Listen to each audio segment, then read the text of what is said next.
So yeah, that was that segment. Then the next segment they had was like a backstage thing with DX, Hornswoggle, and Santino. And I skipped over this because I don't care about Hornswoggle or Santino. Get them off the TV, please. Instead of talking about that, let's talk about something interesting. With a six-sided die, you have probability, and with a six-sided die, there's a 1 out of 6 probability for rolling each side for 1, 2, 3, 4, 5, or 6. So we're gonna test it and see if I make it. I'm gonna guess I'm gonna go with the number 4 on this one, and I rolled a number 3. So therefore, the likelihood of me rolling a number 4 was very unlikely, 1 out of 6 chance. And as you can see, it never happened. So moving on, we come to our next matchup for the. We come to a good matchup. We had the unified tag titles on the line. We had DX versus the Jerry Show. Chris Jericho, and the Big Show. See, they call him, Jerry Show, but they should call him the Jerry Show. I don't know why. It just sounds better, I think. So, but this match was cool. I liked this matchup. Basically, like a lot of good moves in the matchup. This is going to kind of be somewhat like CJ Styles related, like with me kind of saying a lot of the moves in it. But what was cool in the beginning of the matchup was DX tried to suplex Big Show, but he suplexed both of them. And then during the break, Jericho hit a nice springboard dropkick on Triple H. And then later in the matchup, this was kind of like the last few minutes of the matchup when, both teams were like beating each other up and stuff was breaking down. Kind of like DX. Big Show hit a choke slam on HBK, and HBK kicked out at 2. Triple H hit a pedigree on Jericho. Big Show broke it up. Then Triple H hit like a Big Show or a pedigree on the Big Show with Shawn Michaels kind of helping him a little bit with it. Big Show slid out of the ring. Jericho hit a code breaker on Triple H.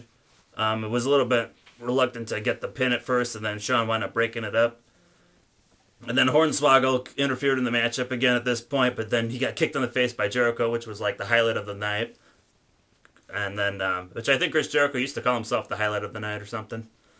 And then the Walls of Jericho on Triple H, and then Shawn Michaels hits Switch to Music, and then Triple H pins Chris Jericho. So Chris Jericho is officially done with Raw yet again for the 3rd time. So is he going to be gone for good this time? Probably for like maybe a year. That's my guess. So backstage we got Orton knocks on McMahon's door and kind of offers him a business proposal. He basically wants to be like McMahon's backup if Bret Hart tries to fight him like later in the ring tonight, I guess. And he basically says, he wants to punt Bret Hart in the skull if McMahon gives him the number 30 spot in the Royal Rumble. And McMahon's like, I got my own security, get out of here and don't confront me again, blah, blah, blah. So yeah, that was that. And then Orton runs into Legacy, and then Legacy tell him that if he doesn't beat Kofi Kingston tonight, they're going to kick him out of the Legacy, and they're going to beat the crap out of him. Like, if you watched Raw last week, Orton gave both those guys that the ultimatum.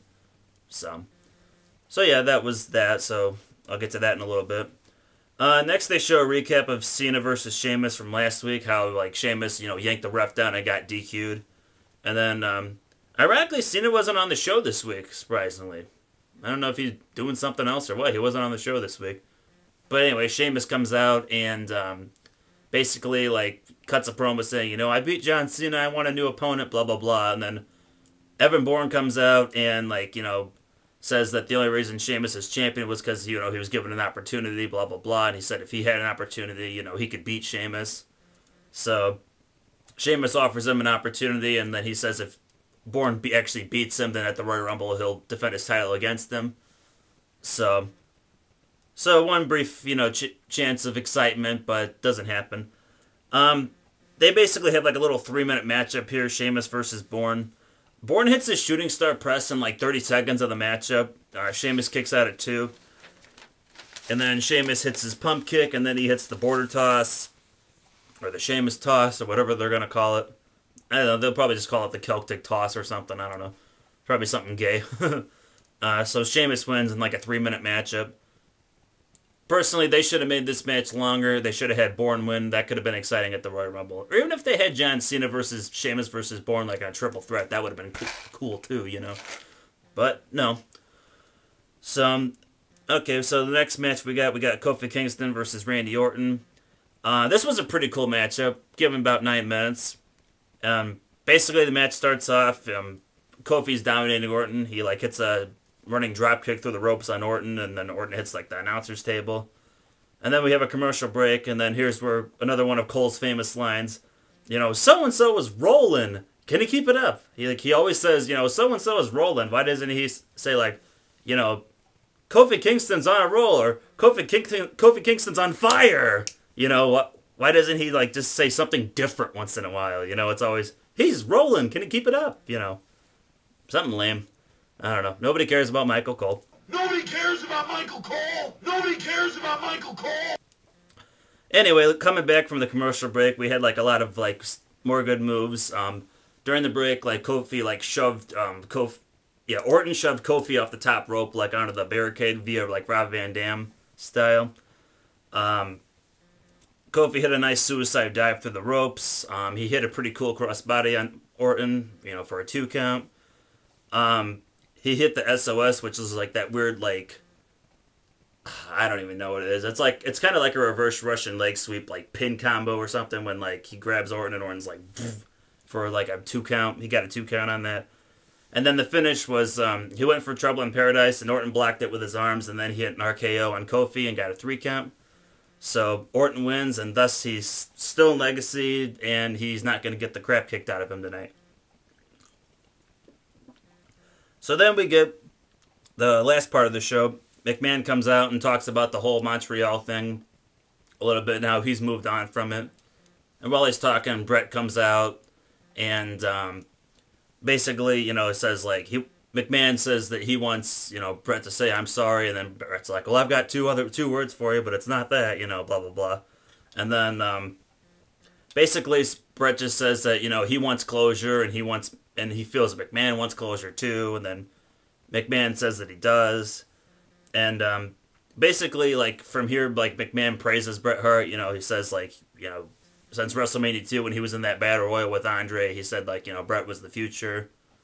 And then he, you know, said he earned the WWE title. You know, he kicked and clawed and scratched his way up to the top. He also says he's going to put Stu Hart in the Hall of Fame, which is cool. You know, go Stu Hart. And then basically he really thanks him, and, you know, thanks him for all the good stuff he's done. So then right here you're thinking, okay, you know, truce between them two. And then, I don't know where, you know, McMahon kicks him in the peanuts. He kicks Bret Hart in the nuts, and then...